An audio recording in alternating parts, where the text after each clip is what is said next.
تخيل بعد ما تبني شركة تعليمية ناجحة تكسب ملايين والطلبة يعتمدوا عليك كل يوم، فجأة تخسر نص قيمة شركتك في يوم واحد بس. كل ده بسبب شات جي بي تي. شركة اسمها شيج، واحدة من أكبر المنصات التعليمية في أمريكا، بتساعد الطلبة في الواجبات، الشرح، الامتحانات، وكل اللي يخطر على بالك.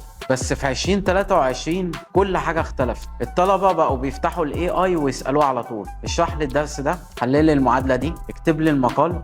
وشات جي بي تي كان بيرد في ثواني وكمان مجانا. الوضع كان خطير لدرجة ان إدارة شيج صرحت بنفسها وقالت: بصراحة بدأنا نلاحظ ان شات جي بي تي بيأثر على نمو المستخدمين عندنا بشكل مباشر. وفي خلال ساعات بس من التصريح ده سهم الشركة وقع من 17 و60 دولار ل 9 دولار، يعني تقريبا نزل 48% في يوم واحد بس. ال AI مش بس بيضيف مميزات، ده كمان بيهدد بيزنس بالكامل. ودلوقتي لازم تسأل نفسك سؤال: المنتج ولا الخدمة اللي بتقدمها ممكن يعملها ال AI؟